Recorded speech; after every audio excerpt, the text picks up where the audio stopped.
isaruti y'igihugu Nkora Brave. Kuri iyi tariki ya 3 Ukwakira 2025 nibwo abanyeshuri bagera ku 1029 barangije amasomo abemerera kuba ba ofisiye bato, abo bita junior officers mu rurimi rw'icyongereza, mu ngabo z'u Rwanda RDF, mu muhango wabereye mu ishuri rikuru rya gisirikare rya Gako. Abarangije bahawe peti rya second lieutenant ryatanzwe na Perezida wa Repubulika, akaba n'umugaba w'ikirenga w'ingabo z'u Rwanda RDF Paul Kagame. Ni umuhango kandi wahurijwe hamwe no kwizihiza imyaka 25 ishuri rikuru rya gisirikare rya Gako rimaze ryigisha abasirikare bo ku rwego rw'abofisiye bato.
Abanyeshuri basoje amasomo yabo bemerera kuba ba ofisiye bato mu ngabo za RDF bagize icyiciro cya 12, bakaba barimo abakobwa 117 bize mu bihugu by'inshuti, bose hamwe bakaba bari mu byiciro 4 birimo 182 bize amasomo y'umwuga wa gisirikare babifatanyije n'amasomo ya kaminuza y'u Rwanda abahesha impamyabumenyi y'icyiciro cya 2 cya kaminuza.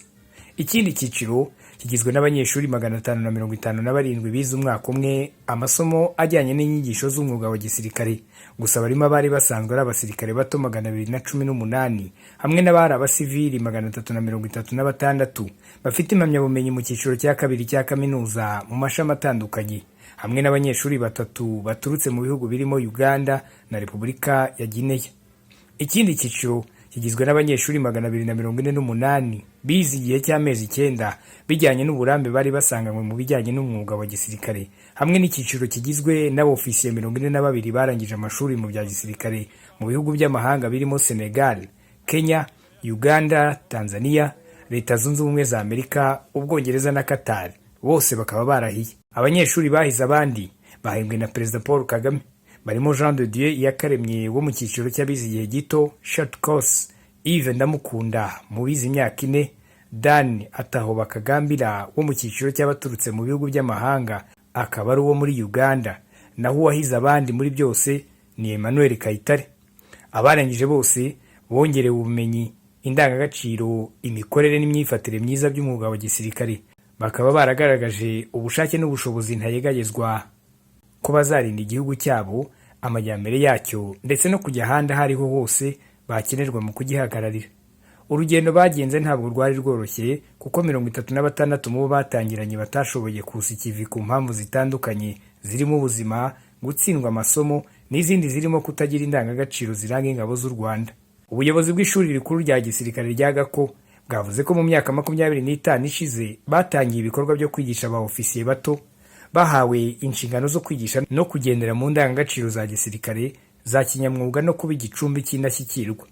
Kuva muri 2015 kugera uyu munsi, ku bufatanye na Kaminuza y'u Rwanda, ishuri rikuru rya gisirikare rya Gako rikaba rimaze kwaguka mu kwigisha amasomo y'icyiciro cya 2 cya kaminuza, kuko bafite amashami 11 arimo ubuhanga mu bya gisirikare n'ubumenyamuntu, aribyo bita Social and Military Science mu rurimi rw'icyongereza, ubuvuzi aribyo General Medicine mu rurimi rw'icyongereza, ubuhanga mu by'ubukanishi Mechanical and Energy Engineering mu rurimi rw'icyongereza, imibare aribyo Mathematics, ubugenge aribyo Physics, ibinyabuzima aribyo biology, ubutabire aribyo chemistry, amategeko aribyo law, ubuforomo aribyo general nursing, ubuhanga mu bya mudasobwa aribyo computer engineering, hamwe n'ubuhanga mu by'ubwubatsi aribyo civil engineering. Brian Kagame, bucura bwa Perezida Paul Kagame na Madamu Jeannette Kagame, nawe yari mu bofisiye bato bagiye kwinjira mu ngabo z'u Rwanda. Brian Kagame uri muri aba basirikare yasoje amasomo ya gisirikare mu ishuri rya Sandhurst Military Academy mu gihugu cy'Ubwongereza. Yinjiye mu gisirikare asangamo mukuru we Captain Ian Kagame, kuri ubarizwa mu ngabo z'u Rwanda mu mutwe urinda abayobozi bakuru b'igihugu. Perezida Kagame yavuze ko inshingano zitegereje aba basirikare ari ukurinda igihugu kuko u Rwanda ngo rwifuza amahoro. Yagaragaje ko nta n'umwe ukwiriye kumva ko u Rwanda rwageze aho rushaka kugana, ahubwo inzira ikiri ndende, bityo ko ubushake n'imbaraga bigikenewe. Yanashimangiye ko igihugu gikomeye gifite umusingi gihagazeho kigomba kuba gifite umutekano kikawushingiraho mu gutera imbere. Yongeye gusaba abo basirikare kugenda bazirikana kuzuza inshingano zo gukorera abanyarwanda kuko ari wo murimo w'ibanze, anabibutsa ko ahazaza h'igihugu hari mu biganza byabo. Muri mwe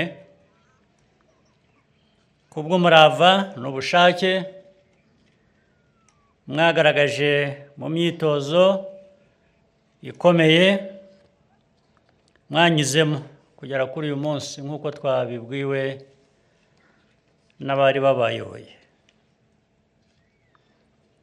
Ndashimira ababatoje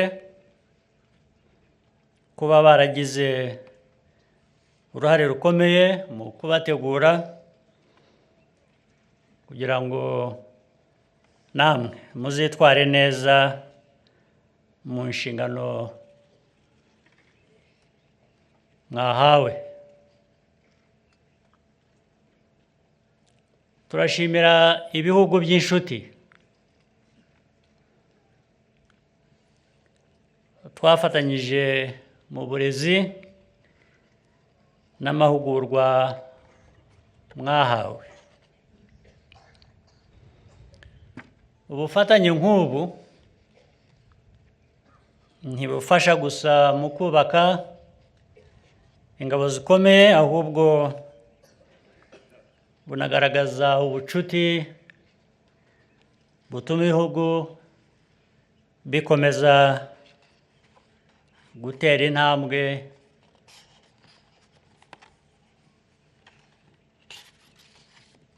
ibyo bihugu bigana imbere. Ku babyeyi n'imiryango yanyu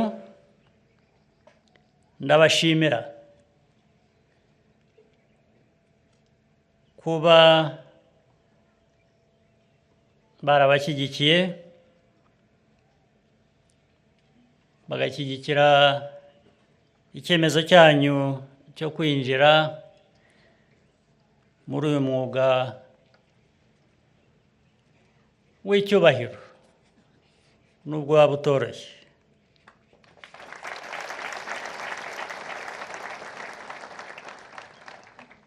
Kuba mwarahisemo uyu mwuga turabishima cyane kandi bifitiye akamaro gakomeye igihugu cyacu.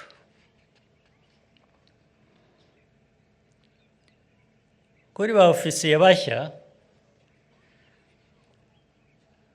inshingano yo kurinda u Rwanda n'Abanyarwanda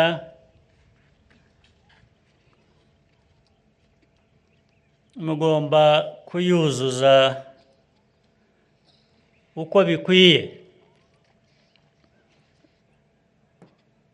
Iyo nshingano muyumva neza.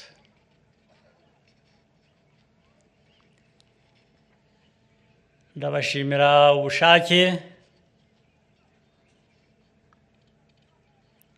ndetse ubu mwagize n'ubushobozi buhamye bwo kuzuza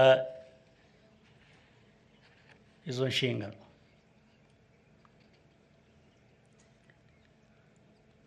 Turifuza ko mwarinda igihugu cy'u Rwanda n'abanyarwanda n'abagituye. Abanyarwanda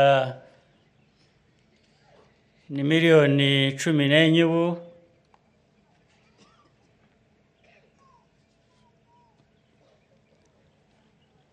Ariko niyo zaba miliyoni 1, niyo abanyarwanda baba miliyoni 1, niyo baba 2, niyo baba 3, inshingano mufite ni ukugira ngo igihugu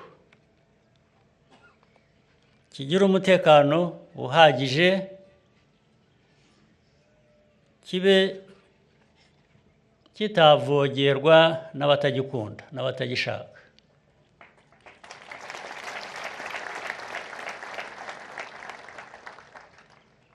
Turashaka amahoro.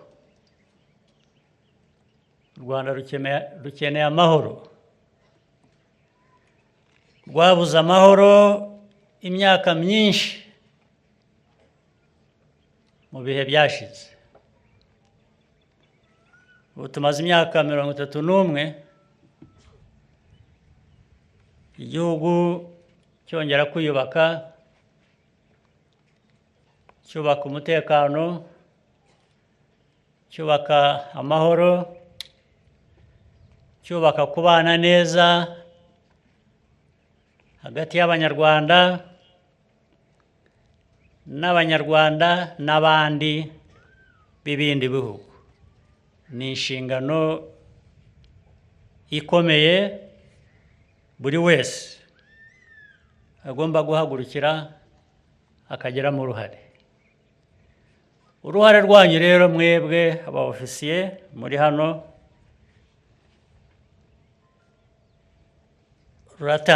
rutangiye ubu. Ni uruhare rubasaba byinshi.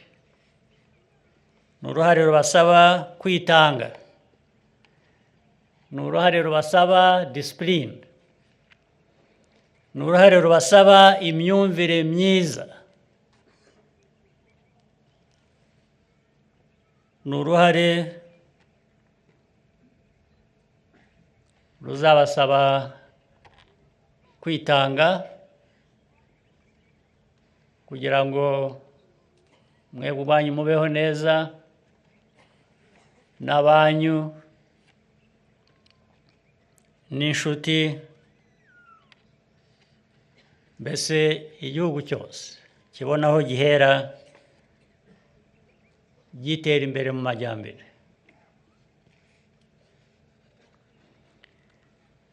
Iyi si turimo ikomeza guhindagurika.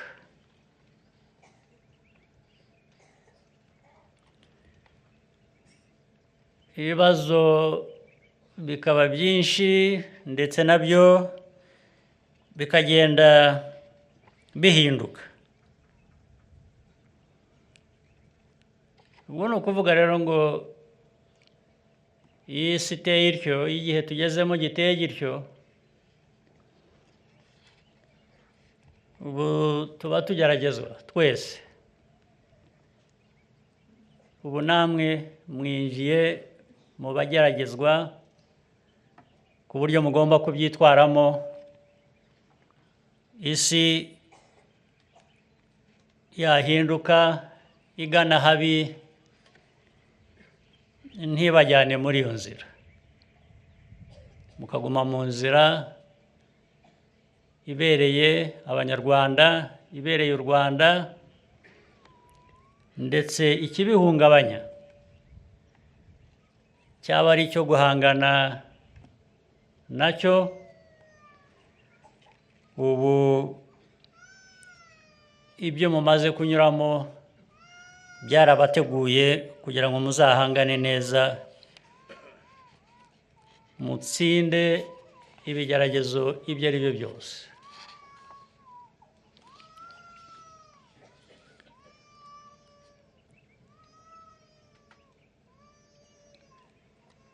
Kugira ngo rero uko gutsinda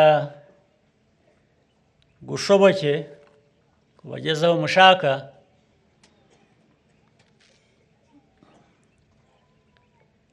mugomba gufata iya mbere mukajyana n'igihe, igihe kitabajyanye, kandi mugahora mwongera ubumenyi kugira ngo mushobore guhangana n'ibishya bishaka ubwo bumenyi. Nta n'umwe ukwiriye kumva ko nubwo twaba dutera imbere twageze aho dushaka. Oya, ntiturahagera. Inzira iracyari ndende, akazi karacyari kenshi, ubushake buracyakenewe, n'imbaraga zirakenewe. Mwe rero muri batoya, ubwo ni ukuvuga ngo muracyifitemo byinshi mugomba gutanga uko igihe kigenda gihita.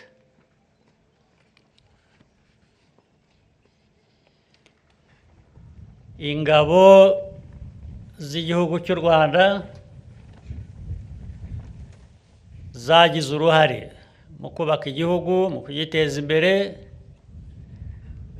kugeza n'uyu munsi mwinjiye muri uwo mwuga, n'iki gihugu kibatezeho, n'ibihe biri imbere buri wese. Igihugu kimutezeho ibyo ngibyo.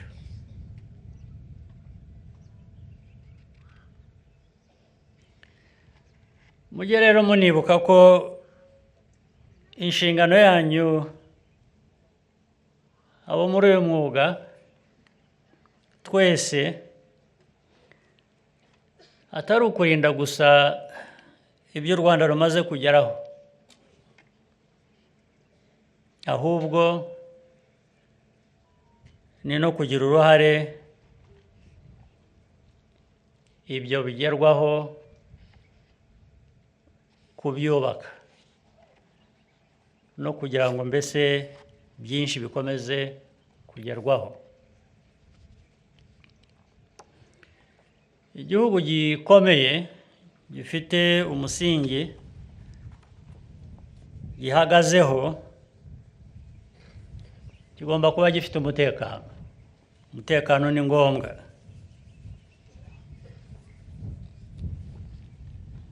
Igihugu rero kigashingira ku mutekano kigatera imbere. Abanyarwanda bose n'abo muri uyu mwuga babifitemo uruhare.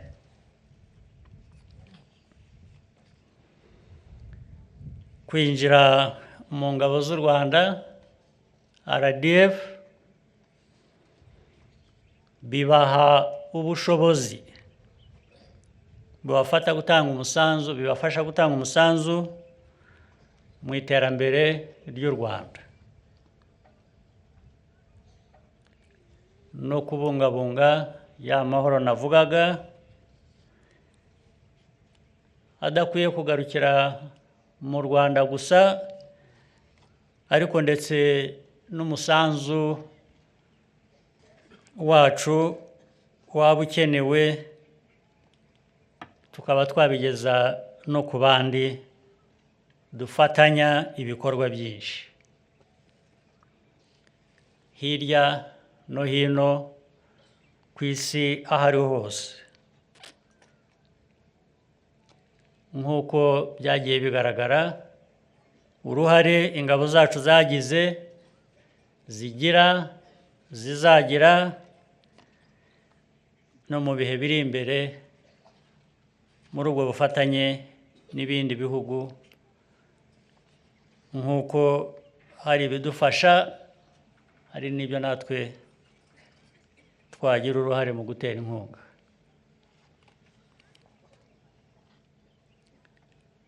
Mu gihe mu mirimo yanyu rero mugende muzirikana ko gukorera abanyarwanda ari wo murimo wanyu wa mbere w'ibanze, kandi iyo mukorera abanyarwanda ari nabo mukomokamo, ari bo muvukamo, ubwo muba mwikorera namwe. Ibi bigomba kugaragarira rero mu musaruro mutanga, mu myitwarire no mu mahitamo yanyu igihe nta n'umwe ubareba, uko mwitwara mwebwe ubwanyu. Ubwo ni ukuvuga ngo ahazaza h'u Rwanda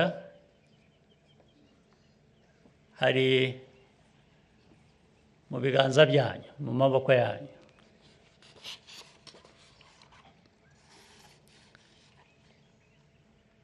Ubushobozi mufite bugaragara muzabukoreshe uko bikwiye, tubatezeho byinshi, ariko mujye muhera no kwitwara neza, mwifate neza, murinde ubuzima bwanyu, imibereho, mugire uruhare no ku bireba abanyu.